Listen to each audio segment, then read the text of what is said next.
Welcome to my ministry mission, where faith's transformative power comes to life. Sit back and relax as we dive into God's Word together, finding hope, guidance, and inspiration for our lives. Be sure to check out today's show notes for extra resources, updates, and ways to connect with our growing community. Or head on over to myministrymission.com to get more information, contact me, become a guest, and so much more. God has placed a calling of ministry in my heart, and I'm answering that call, sharing my journey of faith, tackling tough questions, and encouraging you to live boldly for Christ. So I hope you're ready to ignite your spiritual flames. My name is Jason, and this is my mission.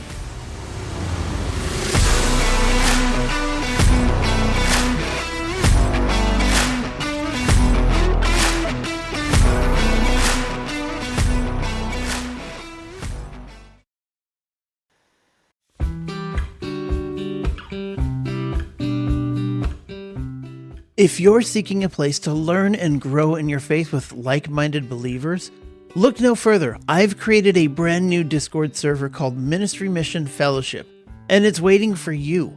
Head on over to myministrymission.com/go/discord and join me, Jason, and a growing community of Christians where we can share, encourage each other, and dive deeper into God's Word together.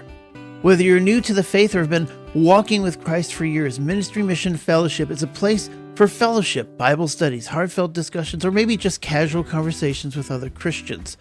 Visit us today at myministrymission.com/go/discord or click on the link in the show notes, and let's grow in Christ together.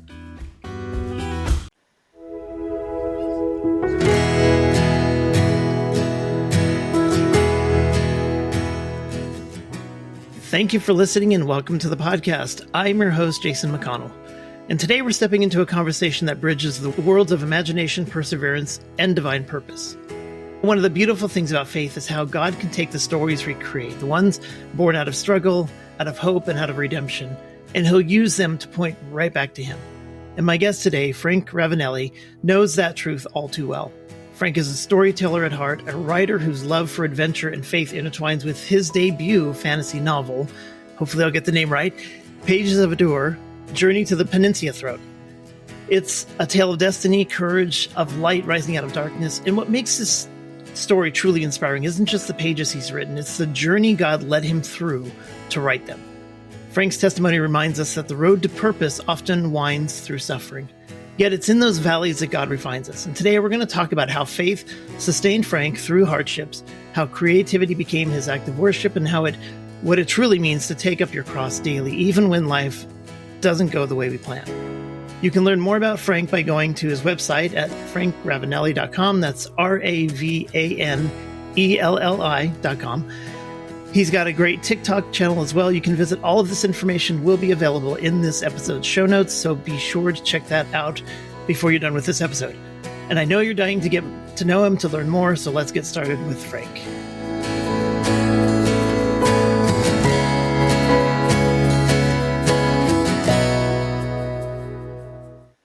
So welcome, Frank. Welcome to the show, my friend. I've been looking forward to this conversation. Hopefully you have as well. Of course. Thank you so much for having me on, Jason. I've been looking forward to this all week and all month. I'm really looking forward to talking to your audience and telling them about me. Yeah, that's great. It's a great story. You have a lot of energy.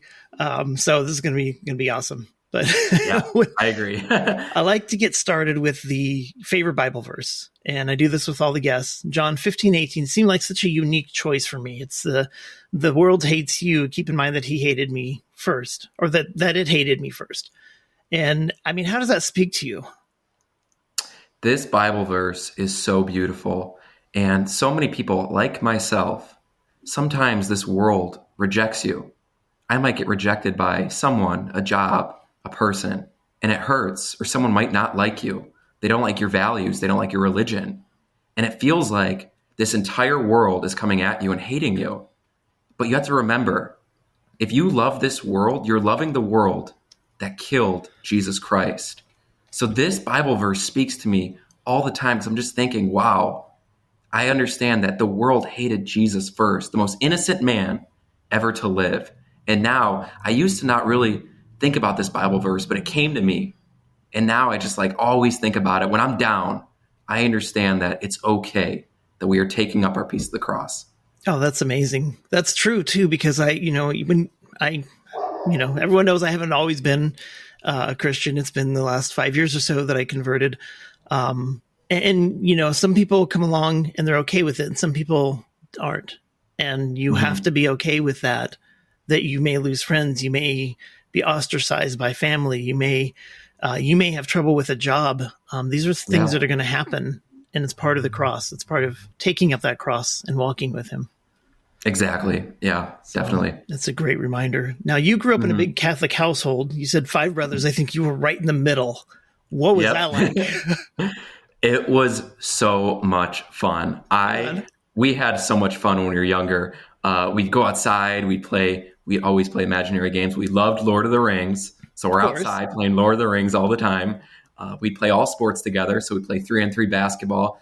I would like to say that I was the best at basketball, but my brothers were good at other sports. But I mean, I'm so thankful that I grew up in such a large family. My brothers pushed me to be a better person. I pushed them to be better people. So I talk to them every single day. We're very, very close. And actually, my younger brother is maybe becoming a Catholic priest. He's thinking about it. Oh, wow. So, that's a big step. Yeah, definitely. So we grew up in a very faith-centered family, and it was all because my mom was very faith-centered. So it was amazing. I want a big family. I really appreciated being in a huge family. Right on. So the real question is, when you guys played Lord of the Ring, who played Strider? Who was Aragorn? I was. Were you? Right on. Yeah. So I believe my older brother was Gandalf. Of course. Okay. He was the Gandalf. My older brother than me was always Legolas. I was Strider. And then my little brothers were small at the time, so they were the Hobbits. The Hobbits. Right on. Yeah. And then you were homeschooled all through elementary, the equivalent of elementary grades. And I mean, I think you had mentioned that was pretty amazing too, right? Oh, yeah. So my mom was an elementary school teacher before we were born, and she had the credentials to homeschool us. And it was amazing. We would first go through our studies, and then we'd go on field trips. We'd go skiing. We'd go to museums. Wow. We would learn about our faith too. In the morning, we go to daily mass. So it was a really faith-centered homeschooling experience. And we just learned so much. We always hung out with our cousins. We sometimes have extended recesses, but it was just, I loved it. I mean, I met so many amazing people. I still actually am close with some of the kids that were homeschooled with us that we'd go on field trips with. So I want to homeschool my kids one day too, because I learned so much from it. And I thank my mom so much for homeschooling us. Yeah, I've read, and I've heard other people confirm this, that when you're homeschooled, you get through the lessons a lot faster because you don't have 30 other kids you're trying to bring up to the same level or trying to level set with. And you get a lot more done, and you get to do more activities, like you're saying, skiing and whatnot. Yeah, it was a blast. Right on. You were rooted in the Catholic faith, grew up in a very faith-centered home. But you mentioned during your college years when we talked before that you kind of drifted. And, kind of what I'd like to do is if you're up for it, talk about what was missing in your life at that time. Yeah. So when I was in my studies in college, it was new to me. Everything was new. Living on your own. I've never lived on my own in my entire life. So then, okay, I don't have my mom there anymore saying, let's go to church. Mm-hmm. And it was all about just studying, making friends, maybe getting in a relationship. God didn't fit in my life at the time. And I felt empty because of that. And I wouldn't go to church, I would never go through any of the sacraments with our Catholic faith. And I just felt like I wasn't really practicing anything. I was just going through studies, playing sports. It was just all desires of this world. And I really drifted from my faith, especially in college and a little bit after college too. Yeah, that's not surprising. I mean, I've actually had people tell me that because I didn't grow up in a faith-based home, but when you get to a certain point, and maybe this was the transition for you, maybe it's not, but a lot of people tell me that they have to shift gears from being your parents' faith to being your own. You have to own it at some point. And maybe that's a season of drifting. I don't know. Yeah, no, I think that's correct. Like I was just drifting away from my parents' faith, and I was just basically making my own, which was nothing, which was not good. Well, you got there though. God brought you back. Do You you remember did. the specific moment when you realized nothing could satisfy you but Christ, and you finally made that, like, I admit I need you? Yeah. So there were times in my life, especially post graduation, I was traveling around. I went to Los Angeles, Las Vegas, New York, places that I thought, oh, I'm going to find happiness here. This is the stuff that I value. And then I learned I felt the most empty there. And then things I enjoyed, like going out with my buddies. Oh, maybe if I get a girlfriend, I'll be happy. But nothing was making me happy. And then I sunk down to a part of my life where I was so in despair. I felt sad. I'm like, what is missing in this life? Why? I had everything I wanted and nothing fulfilled my happiness except when I came back to the church in Jesus Christ. And that's when I noticed, wow, that's the happiness I was looking for my entire life. And now I feel so much more free because of it. Right. Finding Jesus. The prodigal son, you were in the slop with the pigs. Yeah, exactly. That's a great comparison. Yeah, definitely. Yeah. I mean, and sometimes we all say, I think I mentioned to you when we talked before, but I spent 42 years of my life not being in the faith. And I tell people that I spent my 40 years in the desert. That's a great point. There's always something, Bible has a lot of great parables, a lot of great lessons that we can align ourselves to, for sure. So correct. Yeah. So many parables that are amazing. So how does your faith, now that you're kind of back in the swing of things, how does it influence your creative and daily walk? Yeah. Great question. So my creativity comes from God. I understand that if I am not in a state of grace, if I am not going to church, I'm not praying, I don't have the creativity. I can't come up with anything. I'm not thinking straight.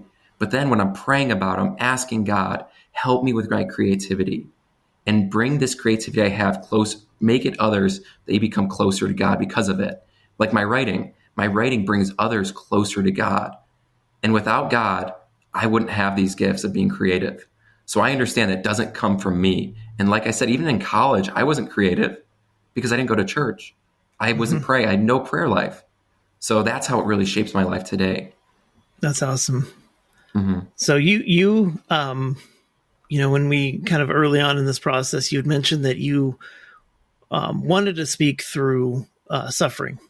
You kind of want to focus on that and the whole idea of taking up your cross and what does that mean for followers of Christ in general to you, taking up the cross?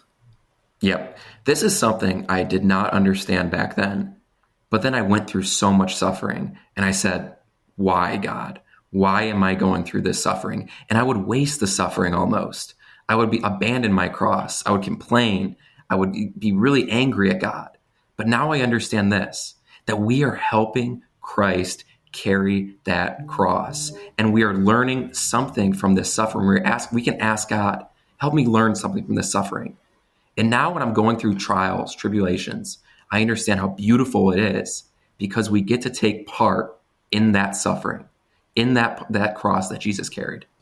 Yeah. I mean, I've done an episode on, I've talked about it a little bit. I've recently lost my sister and I went through a season of feeling betrayed, of feeling angry, of doubting, of whatever, you go through all the feelings.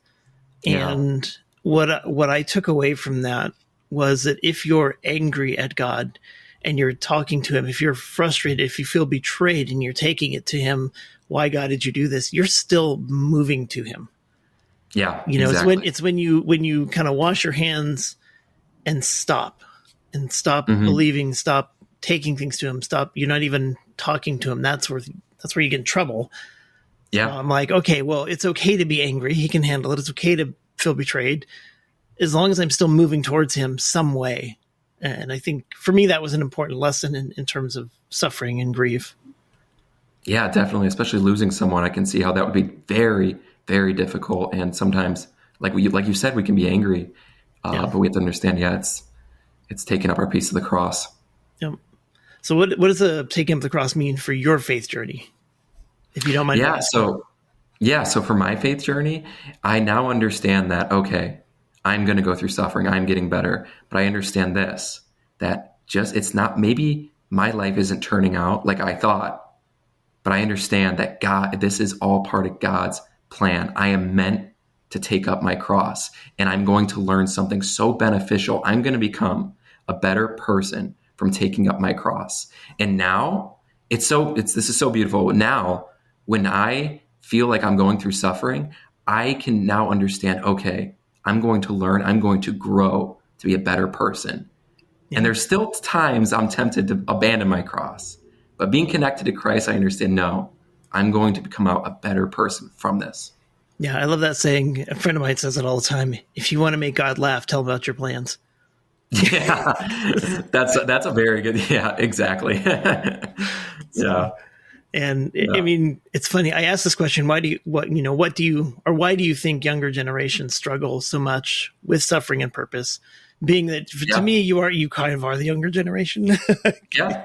But even multi-generational, because there are people that are looking at me as the younger generation. So why is it so hard for the ones that come after us to figure this out when we're trying to teach them about it? Yeah, this is a great question. I actually made a TikTok on this this week. So many young people are going through suffering, and I'm 28. Like I'm saying, young people. I am young. Like it's because social media, the internet is lying to so many young people. Oh, you need to have this much money by this age. You need to be in a relationship. You need to be married. You need to be X, Y, and Z.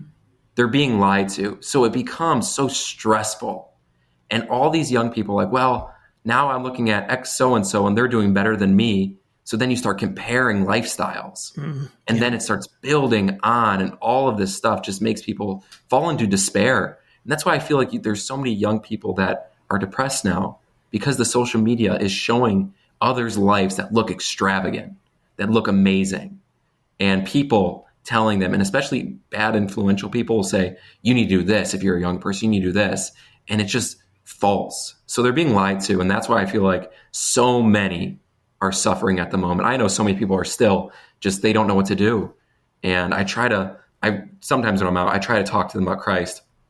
Some people are open to it and some aren't. But that's why I think it is. It's social media. I think social media is very, very dangerous. It can be used for the good, but a lot of it can be negative.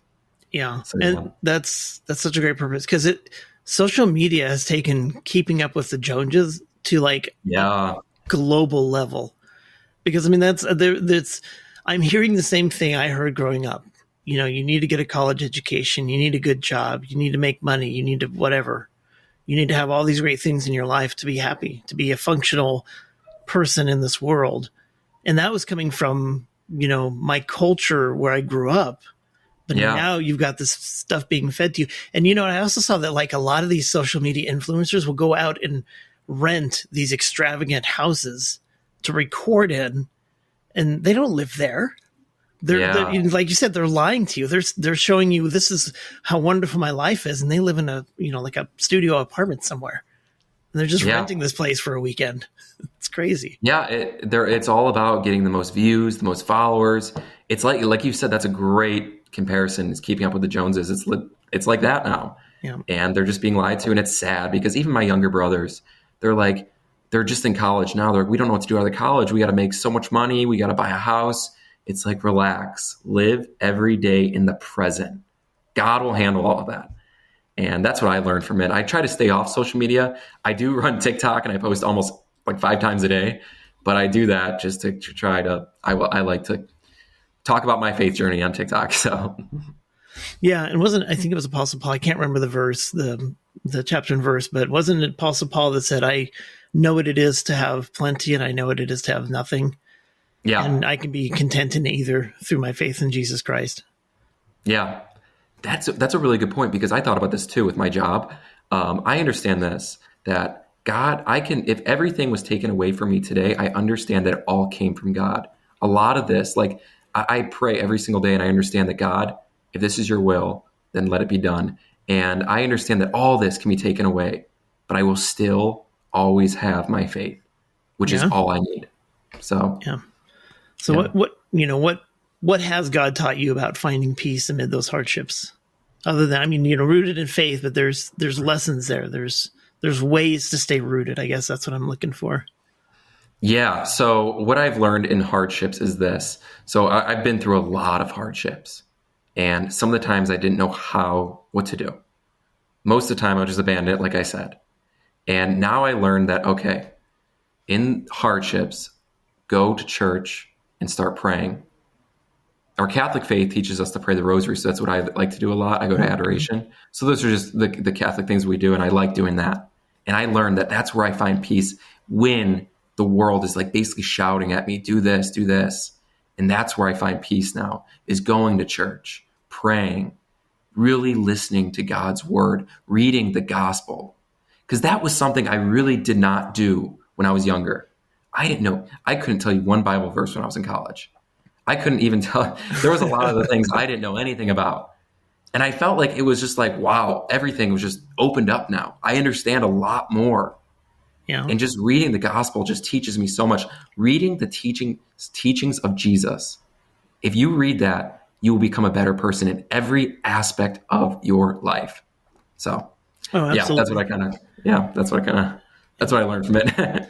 Yeah. So, there's a lot of people, probably my age, your age, even younger, who are having trouble staying motivated when life gets overwhelming.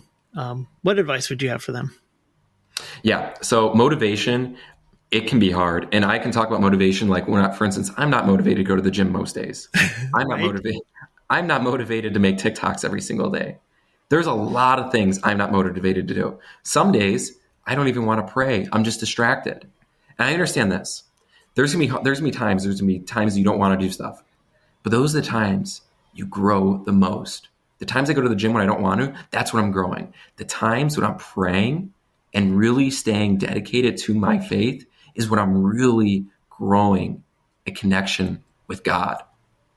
And it's hard to stay motivated, but you have to stay consistent. I notice that's the biggest thing. I like the days the days I'm not feeling motivated. I now understand, wow, I'm going to learn something on these days. So that's what I've learned from it. And it can be hard because I know a lot of people, they can't commit to a lot of things anymore. And it's just because we have so much distraction in our life. Like I said, social media, work, school, there's just so much stuff that's thrown at us. So that's what I've learned. Yeah. Yeah. It's funny. My stepmother used to tell me, she probably still says it, but she used to tell me that motivation doesn't come before, it comes during. Mm-hmm. So, the days, for example, the days I don't want to go to the gym, I start with simple. Let me go find my socks. Cool. Yeah. Now that I have my socks, where are my shoes? All right. I might as well put them on since I have them both. Well, now that my shoes and socks are on, let me grab my gym bag. And now that I've got everything, I might as well just go to the gym. You got to trick yourself into going. It's little steps. That's a good point. You know what I thought about too, that keeps me motivated? And we're talking about the gym now. So this is interesting, but I put everything out the night before. So if I'm going to the gym in the morning, I put my clothes out, my shoes out, everything, my drink out. And then immediately it's a very effortless process. Everything's right there. I put everything on and then I just head out the door. Same with church. If I wake up late, because I go to 9 a.m. church, and I just set everything out because sometimes I like to sleep in, but I set everything out, my clothes, everything, because I film TikToks there too, my camera set, and you just want to make stuff easy like that. So that's how I stay motivated. And I do listen to a lot of Christian motivational speakers too, so that does help me. Yeah. So it's hard. It's hard sometimes, but that's good advice. Oh yeah, definitely. Like that. Yeah, definitely. So let's talk about your story, your book. Did I say it right? Pages of Aduir? Yeah, I got right here too. There you go. Right on. I like that. Yeah. So tell us about it high level. Okay. What's important to know about the book? Okay. So the book it's a fantasy novel, very similar to Lord of the Rings and Chronicles of Narnia. It's about this main character named Uriel. He was basically prophesized in the constellations, and it's his journey through the land of Jagoria. And through this journey, he meets a lot of friends. He meets people that he never would have knew before. But through the journey, he makes these great friendships. He goes through a lot of suffering like we do every single day. And this book really does connect to what people feel today. I made like a kind of a fantasy novel that's very relevant to what young people experience today. So it's about a lot of trials, a lot of spiritual warfare is very relevant in this book. So you'll see that a lot. But yeah, Nice. took me a long time to write, and now it's out. Yeah, I mean, when you and I talked, you started this book when you were much younger, right? And it just Oh kind of yeah. like percolated for a long time. Yep. So that's cool that Yeah. it's finally come to fruition. It's finally a book. It's a thing now. Yep. Exactly. Yeah. Right on. So, Yeah. what kind of parallels will readers draw between Uriel's trials and our own faith journeys in this spiritual warfare and redemption thing that's going on? Yeah. So during the book, there's a lot of characters in it. I think I have 20, maybe 20 characters in it. There's a lot. And Uriel doesn't understand anything he's going through when he's younger. He goes, people don't like him. He's made fun of. He doesn't look like the other kids. And all throughout his life, they're just like, Uriel, you don't fit in. And then he eventually goes to a city. He meets a lot of friends and they look down upon him, but some people don't. And then he's called upon this great journey with people he's never met before. And they all go through different parts of their journey through suffering. Some might have this is very relevant to God's plan too. A lot of these characters, like Uriel, they had a plan their whole life. Oh, I'm going to be a great knight. I'm going to be a king. Yep. And it doesn't really turn out like that. Their life is nothing like that. And it's all part of God's greater plan. And they understand that, wow, going on this journey grew them as people. And there's a lot of, like I said, spiritual warfare too. There's times they're tempted to do bad, tempted to betray each other, tempted to even abandon the journey altogether. But they don't, because they have faith in the God, which my God in this is called Aminia. So he's like the main God. Got it. Yeah. So yeah, That's awesome. basically kind of Yeah, no, that's definitely aligns. I mean, my life didn't turn out anywhere near what I expected. yeah. We all have that, we get to that point where we're like, I'm going to do whatever. And you don't, and your life's okay anyways. It's probably better. Yeah. That's how I feel too. I made a TikTok on this.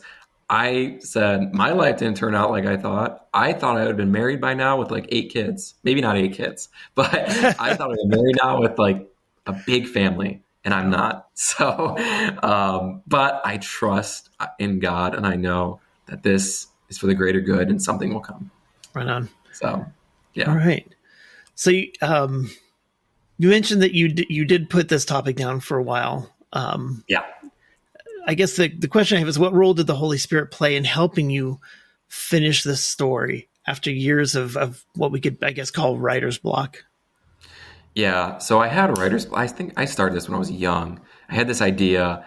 And it was actually my buddy and I always talked about it. We both wanted to write a book, and he started his. He never finished it. I think he got to like 50 pages.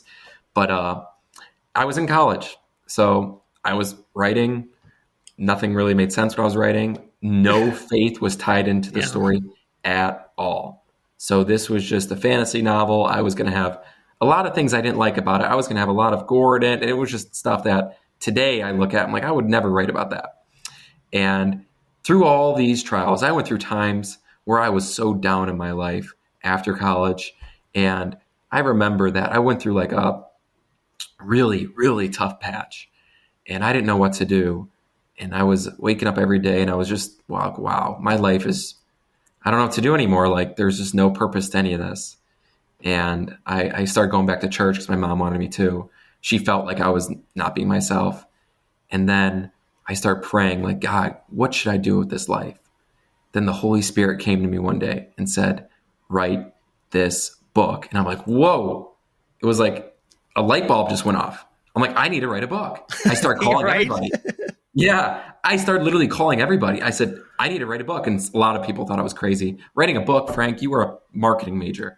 Yeah, but I need to write a book. And that's what happened. And I was fortunate enough that I was transferred to a different area in the United States, was able to have alone time and write this book. And this was God's purpose, like write this novel. And I finished it. And it's one of the greatest accomplishments I ever did. And I hope everybody can read it because I think it really will help young people understand suffering. Nice. So how did you keep track of so many characters? Okay, it was very hard. And my edit, it's funny that you say that because my editor did not like that I had so many characters. Right? Yeah, she's like, you have way too many characters. And it was tough, but you know what I did? This is the only way I was able to keep track. Every single character is based off a family member in my life. Oh boy. So, That makes Thanksgiving dinner weird. yeah, it does, yeah. But a lot of them didn't read it. My younger brother did. Maybe it's for the best. Yeah, and his character ended up not making it all the way through the journey, so he wasn't very happy about that. But they're all based off family members, so that was the easy part of keeping track. Okay. I would put like a sheet down, like Louis is Louis. That's what I would do. Oh, fair enough. Yeah. So what hope do you want readers to take away from the story? I mean, obviously entertainment, but there's got to be, some foundational principle of faith that you'd like them to take away. Of course, perseverance, being able to understand God's plan. Don't abandon your suffering. Don't go into despair, and never communicate with the enemy. Don't listen to these false temptations that say, oh, you're not good enough. You're not talented enough. You were not meant for this life. Don't listen to them. Listen to God. That's what I want my audience really to take away, because I won't give away the book, but my no spoilers. I won't. But there were times where the enemy was tempting them, and they're thinking to themselves, they're like, well, maybe I am just a nobody from Fongorn City. Maybe I wasn't meant for anything. But then they understand, no, we can't listen to the enemy, because that's what the enemy will do. That's what Satan plans to do, is to make you fall into despair, telling you you're not good enough, making you feel worthless. Yeah. And that's what I want my readers to really take away, is to understand, no, you are meant for greater good if you follow God's plan. Yeah, you have enough worth to exist. Let's exactly. start there. Yeah. Right on. So is this going to be like the start of a trilogy? Is there going to be more books, or where do you see this going?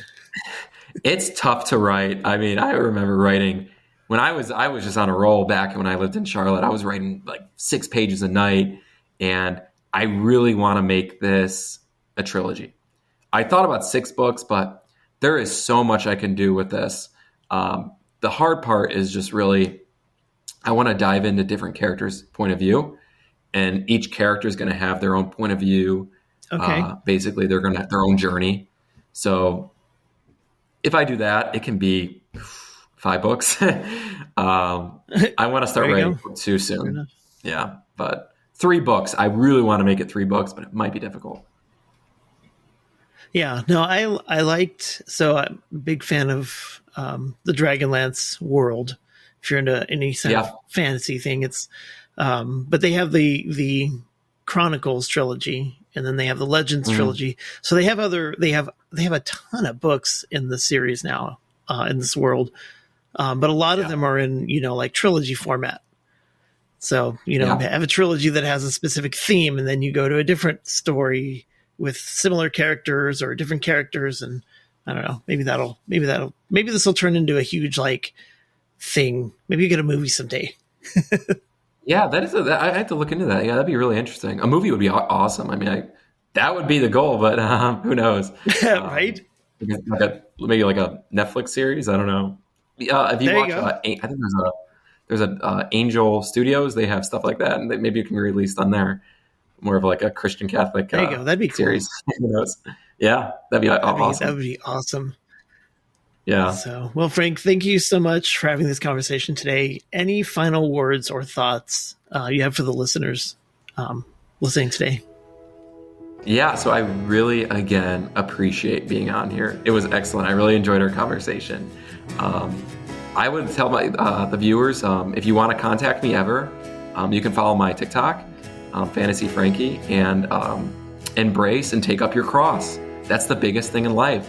Understand that you are helping Jesus carry that cross. Don't abandon your suffering. And when you understand that, I'm telling you now, your life will improve so much. Your life will feel more free.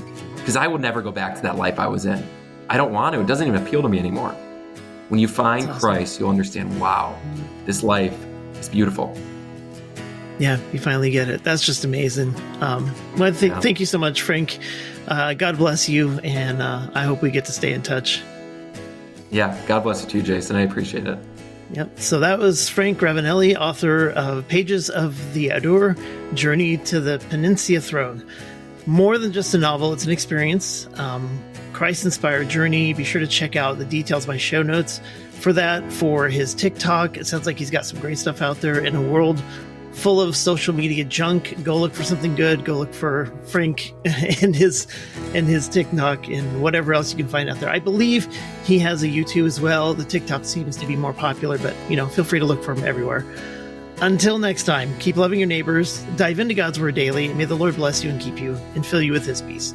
Take care, God bless, and I'll see you in the next episode.